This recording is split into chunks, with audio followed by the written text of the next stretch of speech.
Bismillahirrahmanirrahim. Alhamdulillah. Alhamdulillahilladzi nahmaduhu wa nasta'inuhu wa natawakkalu alayhi wa natubu ilayhi wa na'udzu bihi min shururi anfusina wa min sayyiati a'malina. Ashhadu an la ilaha illallah wahdahu la syarika lah wa ashhadu anna Muhammadan abduhu wa rasuluh. Allahumma salli wa sallim ala sayyidina wa maulana Muhammadin khatamin nabiyyin wa ala alihi wa ashabihi wa ala kulli man idda'a bida'watihi wastanna bisunnatihi ila yaumiddin thumma amma ba'du. Ayuhal muslimun al-hadirun rahimakumullah, usikum wa nafsi bittaqwallahi faqad fazal muttaqun. Ittaqullaha wa ati'uhu la'allakum turhamun. Qala rabbuna jalla wa ala fi kitabih ba'da a'udzu billahi minasy syaithanir rajim. Kullu nafsin za'iqatul maut wa innama tuwaffawna ujurakum yawmal qiyamah. Faman zuhziha 'anil nari wa udkhilal jannati faqad faz wa mal hayatud dunya illa mata'ul ghurur. Wa qala nabiyyuna sallallahu alaihi wasallam, wa inna lillahi utaqa'u minan nari fi kulli fitrin. Sadaqallahu wa sadaqa rasuluh wa nahnu ala dzalika minasy syahidina wasyakirin. Hadirin sidang jamaah Jumat rahimakumullah. Dalam kehidupan kita di dunia ini, sepanjang sejarah manusia, ada satu kata yang seringkali menjadi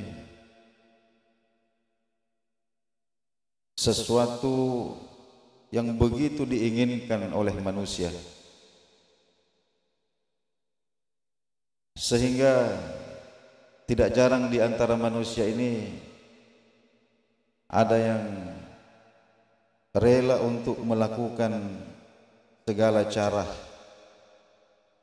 tanpa memperdulikan lagi nilai-nilai kemanusiaan, tanpa memperdulikan lagi aturan-aturan agama, etika dan norma bermasyarakat bernegara. Semuanya ditabrak, semuanya dilanggar untuk mencapai satu kata ini. Apa kata itu? Itu adalah kemenangan. Orang kalau ingin menang, Pak, kalau tidak memungkinkan dengan cara yang normal, maka mereka akan melakukan cara yang tidak normal. Kalau tidak bisa dilakukan secara legal, maka mereka akan melakukan dengan cara yang ilegal. Semuanya bisa diatur. Yang penting ujung-ujungnya adalah dia mencapai kemenangan. Kenapa? Karena dalam keyakinannya, dengan kemenangan itulah dia akan menjadi orang yang sukses. Tapi pertanyaannya adalah, apakah kesuksesan itu? Dan apakah di dunia ini ada kesuksesan? Ini perlu kita renungkan. Apakah di dunia ini ada kesuksesan? Dan apakah kesuksesan itu sendiri? Tentu ketika kita berbicara tentang apa itu kesuksesan, definisi orang tentu berbeda-beda sesuai dengan bidang yang dia tekuni masing-masing. Tentu kesuksesan menurut orang yang baik dan orang yang jahat berbeda. Seorang koruptor, seseorang yang punya jiwa koruptor, itu pasti tingkat kesuksesan yang paling tinggi adalah ketika dia mampu untuk melakukan penjarahan sebanyak-banyaknya dengan cara yang paling halus yang tidak bisa dideteksi oleh aparat keamanan. Itu definisi kesuksesan menurut para koruptor. Jadi akan berbeda sesuai dengan profesi atau keinginan masing-masing individu. Kita sebagai seorang ayah, apa definisi kesuksesan bagi kita? Tentu kita merasa sukses ketika kemudian kita melihat anak-anak yang kita lahirkan, yang kita didik dari kecil, yang kita belai rambutnya, selalu kita doakan setiap malam ini, lalu kemudian menjadi dewasa, memiliki pekerjaan, penghasilan, berkeluarga, beranak pinak. Itulah kesuksesan dalam pandangan orang tua. Tapi kesuksesan dalam pandangan anak berbeda lagi. Jadi karena itu hadirin Allah Subhanahu wa taala, kita harus kembali kepada satu standar kesuksesan yang baku. Siapa yang berhak membuat standar itu tidak lain dan tidak bukan adalah pencipta kita, Allah Subhanahu wa taala. Jadi sukses itu yang sukses menurut Allah. Apa definisi sukses menurut Allah? Inilah tadi yang saya bacakan di awal khutbah ini. Rabb kita Allah Subhanahu wa taala memaklumatkan kepada kita, wahai sekalian manusia, kullu nafsin za'iqatul maut. Semua yang bernyawa pasti dan pasti akan merasakan kematian. Pasti dan pasti akan merasakan kematian. Wa innama tuwaffawna ujurakum yaumal qiyamah. Semua usaha kalian ini nanti akan disempurnakan balasannya di hari kiamat. Jangan mengharapkan ada kehidupan yang ideal di dunia ini. Anda menjadi orang baik, jangan mengharapkan sambutannya akan ideal, akan sempurna. Sebab Allah sudah mengatakan, di dunia ini kamu tidak bisa diberikan balasan dengan balasan yang sempurna. Nanti innama tuwaffawna ujurakum, nanti di akhirat barulah disempurnakan balasan kebaikan-kebaikan. Begitu juga orang yang jahat. Jangan berharap bahwa ada hukuman yang setimpal bagi orang jahat di muka bumi ini. Tidak ada, Pak. Tidak ada. Karena Allah sudah menetapkan bahwa hukuman kejahatan itu akan disempurnakan nanti di hari kiamat. Dan kesuksesan itu adalah kata Allah, faman zuhziha anin nari, siapa yang diselamatkan dari neraka, wa udkhilal jannah, kemudian dimasukkan ke dalam surga, faqad faza, itulah pemenang sejati. Itulah orang yang sukses sebenar-benarnya sukses. Apa artinya kekuasaan yang membentang jauh? Mari kita perhatikan sejarah. Sebelum orang-orang yang berkuasa hari ini, sudah ada orang-orang yang kekuasaannya jauh lebih besar. Dulu ada yang bernama Alexander the Great, orang Yunani. Sepertiga dunia ada di dalam genggaman kekuasaannya. Ada yang bernama Genghis Khan. Genghis Khan, penguasa Mongol. Kekuasaannya hampir seperdua dunia dia kuasai, lebih luas lagi kekuasaannya. Dan sebelum mereka ada Fir'aun, ada Namrud.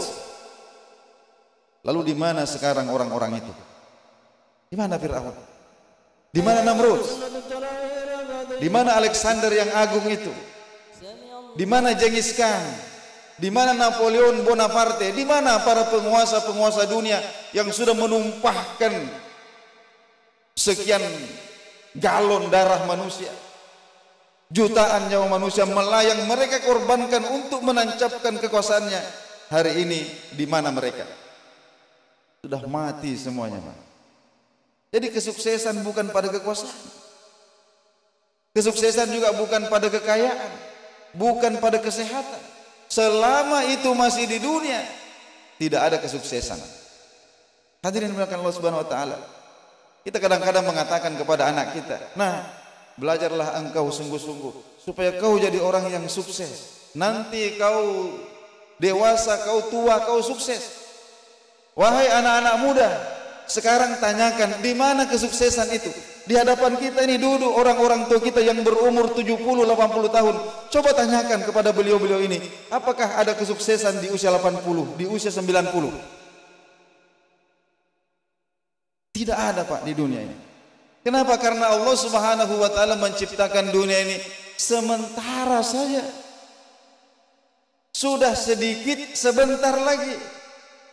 Semua nikmat-nikmat di dunia sedikit dan sebentar, apapun itu. Ya. Oleh karena itu Allah Subhanahu wa taala memancangkan jauh-jauh hari, menyampaikan kepada kita, yakini, percaya, jangan tertipu oleh pandangan matamu bahwa kesuksesan itu adalah ketika engkau diselamatkan dari neraka kemudian dimasukkan ke dalam surga. Itu sukses, Pak. Hadirin dimuliakan, pernah suatu ketika baginda Nabi sallallahu alaihi wasallam sedang duduk-duduk bersama dengan sahabat-sahabatnya. Lalu tiba-tiba terdengarlah suara dentuman yang sangat keras. Dentuman yang sangat keras. Sehingga kagetlah para sahabat itu. Kemudian mereka saling bertanya, suara apa itu gerangan? Maka baginda Nabi sallallahu alaihi wasallam menjawab, itu adalah suara batu. Suara sebongkah batu yang terjatuh ke dalam neraka sejak 70 tahun yang lalu baru sampai di dasarnya. Tidak bisa kita bayangkan tempat macam apa neraka ini. Jadi ketika ada seorang bayi yang baru lahir kemudian dilemparkan masuk ke dalam neraka, dia akan sampai di dasar neraka ketika umurnya sudah 70 tahun. Kita tidak bisa bayangkan tempat macam apa ini. Kumpulkanlah semua bentuk-bentuk kesakitan, bentuk-bentuk penderitaan sejak dunia ini diciptakan. Apakah itu bencana bumi, apakah itu gempa bumi, apakah itu peperangan, apakah itu, kumpulkan semua bentuk-bentuk penderitaan lalu lipatkan berkali-kali lipat. Tidak ada apa-apanya dibandingkan apa yang akan dialami orang ketika masuk ke dalam neraka ini. Hadirin yang dimuliakan Allah Subhanahu wa taala, saya ingin mengakhiri khutbah ini dalam Al-Quran. Kalau kita renungkan, Allah Subhanahu wa taala sudah memberikan gambaran-gambaran yang jelas, sudah menceritakan kejadian-kejadian yang akan terjadi nanti di neraka. Dan semoga Allah Subhanahu wa taala tidak memasukkan kita di antara golongan-golongan yang dimasukkan ke dalam neraka ini. Kita mohon perlindungan kepada Allah. Orang di dalam neraka ini, Pak, ada permintaannya, ada doanya. Orang di neraka ini juga berdoa. Yang pertama adalah mereka berdoa kepada Allah. Apa yang mereka katakan? Rabbana ya Allah, akhrijna minha, keluarkan kami dari neraka. Fa in udna, kembalikan kami ke dunia. Kalau di dunia nanti kami kembali kafir, kami kembali maksiat, fa inna zalimun, sungguh kami sudah tidak layak lagi diampuni. Qala, maka Allah menjawab doa mereka. Apa yang Allah katakan? Ihsa'u fiha, tinggallah kalian di dalam neraka itu dengan hina, wala tukallimun, dan kalian tidak usah berbicara dengan saya lagi. Jangan bicara dengan saya lagi. Akhirnya mereka minta kepada Allah, Allah tidak berikan apa yang mereka minta. Mereka kemudian berputus asa kepada Allah. Lalu kemudian mereka meminta kepada Malik, malaikat penjaga neraka. Apa yang mereka katakan? Wa nadau ya Malik, wahai Malik, mintalah kepada Tuhanmu, mintalah kepada Allah, liyaqdi alaina rabbuk, kami ini jangan dibiarkan menderita seperti ini, matikan saja kami supaya berhenti penderitaan ini. Jadi mereka minta dimatikan. Apa kata malaikat Malik? Wala, maka Malik menjawab, innakum makithun, sesungguhnya kamu akan tetap tinggal di dalam neraka dalam keadaan hidup. Kenapa? Laqad ji'nakum bil haqqi, karena kami telah membawa kebenaran kepada kalian. Walakinna aktsarakum lil haqqi karihun, tapi sebahagian besar kalian membenci kebenaran itu. Jadi mereka minta kepada Allah, tidak diberikan. Mereka minta kepada Malik, tidak diberikan. Maka yang ketiga, mereka meminta kepada penjaga-penjaga neraka. Wa qala alladzina fin nari, orang-orang yang ada di neraka berkata, li khazanati jahannam, kepada penjaga neraka jahannam, ud'u rabbakum, wahai para penjaga neraka, mintalah kepada Allah, yukhaffif annal yawman minal azab, agar meringankan azab di dalam neraka ini satu hari saja. Mereka minta dikeluarkan, Pak, tidak mau Allah. Mereka minta dimatikan, juga tidak diperkenankan. Kemudian mereka minta yang ketiga, mereka turunkan levelnya. Apa yang mereka minta? Mereka minta setelah mungkin 100 atau 1000 tahun diazab di dalam neraka, mereka minta, wahai penjaga neraka, mintalah kepada Allah agar meringankan azab kami di sini satu hari saja. Satu hari saja, Pak. Kemudian apa kata para penjaga neraka? Qalu awalam taku ta'tikum rusulukum bil bayinat. Kalian ingat-ingatlah dulu, telah datang utusan-utusan kepada kalian dengan membawa bukti-bukti yang nyata bahwa akhirat ini ada. Apa yang mereka katakan? Qalu bala, benar telah datang kepada kami. Kemudian malaikat penjaga neraka mengatakan kepada mereka, fad'u, berdoalah kalian sendiri, mintalah kalian sendiri. Wa ma du'aul kafirina illa fi dhalal. Tapi satu yang perlu kalian ketahui, doa orang-orang kafir seperti kalian pasti hanya akan sia-sia saja. Mereka minta kepada Allah, tidak dikabulkan. Minta kepada malaikat Malik, tidak dikabulkan. Mereka minta tolong kepada penjaga neraka, tidak dikabulkan. Kemudian permintaan mereka yang terakhir, mereka turunkan lagi levelnya. Allah Subhanahu wa taala firmankan, wa nada ashabun nari ashabal jannah. Ada suatu masa ketika penduduk neraka ini berteriak meminta kepada penduduk surga. Apa yang mereka minta? An afidu alaina minal ma. Wahai penduduk surga, tuankanlah sedikit air kepada kami. Au mimma razaqakumullah, atau rezeki apa saja yang ada di situ, berikanlah sedikit kepada kami. Apa yang kemudian dijawab oleh penduduk surga? Maka penduduk surga mengatakan, qalu, mereka mengatakan, innallaha harramahuma 'alal kafirin. Sesungguhnya Allah Subhanahu wa taala telah mengharamkan air, telah mengharamkan makanan-makanan surga kepada orang-orang kafir. Simaklah percakapan ini, hadirin dimuliakan Allah Subhanahu wa taala. Apakah ada peluang ketika kita sudah masuk ke dalam neraka? Wallahi, itulah kegagalan yang sebenar-benarnya. Disampaikan dalam sebuah hadis, ada seseorang yang sejak lahir dia hidup bahagia, senang, tidak pernah mengalami penderitaan sampai mati. Nanti di akhirat dicelupkan oleh Allah ke dalam neraka sebentar, dicelupkan sebentar ke dalam neraka. Lalu kemudian dia ditanya, wahai si fulan, apakah masih engkau ingat kenikmatan-kenikmatanmu sepanjang hidupmu di dunia itu? Apa yang dia katakan? Saya sudah lupa semuanya ya Allah. Saking beratnya neraka ini, Pak.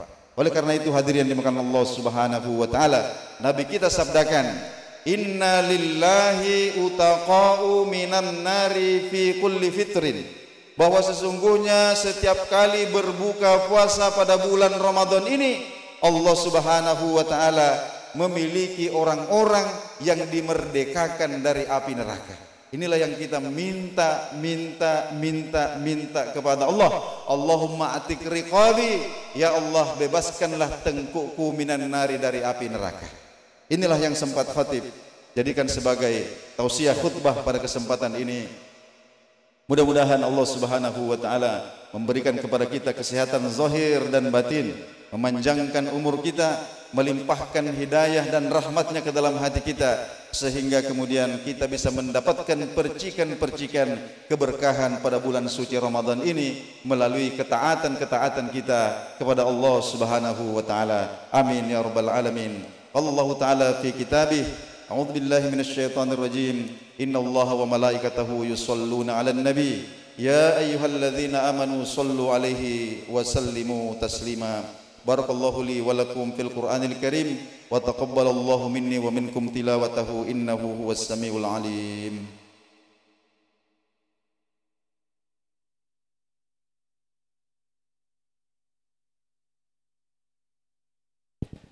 الحمد لله الذي توحد بجلال ملكوته وتعظم بعظيم سلطانه.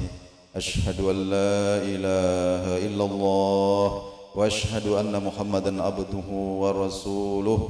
اللهم صل وسلم على سيدنا ومولانا محمد وعلى آله وصحابته والتابعين بإحسان إلى يوم الدين. وبعد، أيها المسلمون الحاضرون، أوصيكم ونفسي بتقوى الله. اتقوا الله حق تقاته ولا تموتن إلا وأنتم مسلمون. اللهم صل وسلم على حبيبنا ومولانا محمد صلاة وسلاما دائمين متلازمين عليه إلى يوم القيامة. اللهم ربنا ظلمنا أنفسنا وإن لم تغفر لنا وترحمنا لنكونن من الخاسرين. اللهم ارحم أمة محمد صلى الله عليه وسلم. اللهم فرج أمة محمد صلى الله عليه وسلم أينما كانوا من مشارق الأرض إلى مغاربها، الأحياء منهم والأموات. اللهم ربنا بسبب هذه الشهر المبارك وبسبب هذه اليوم المبارك، اللهم أتق رقابنا ورقاب آبائنا وأمهاتنا وجداتنا وأجدادنا وذرياتنا وأولادنا وجميع من انتسب منا من المسلمين والمسلمات. اللهم أتق رقابنا ورقابهم من النار. اللهم أتق رقابنا ورقابهم من النار. اللهم أتق رقابنا ورقابهم من النار. اللهم انصر الإسلام والمسلمين. اللهم انصر إخواننا المجاهدين في فلسطين وفي غزة وفي جميع بلدان المسلمين عامة. اللهم انصر الإسلام والمسلمين وأهلك الكفرة والمشركين ودمر أعداء الدين واهزل من هزل المسلمين. اللهم ربنا آتنا في الدنيا حسنة وفي الآخرة حسنة وقنا عذاب النار. آمين يا رب العالمين. أقول قولي هذا وأستغفر الله لي ولكم. أقم الصلاة.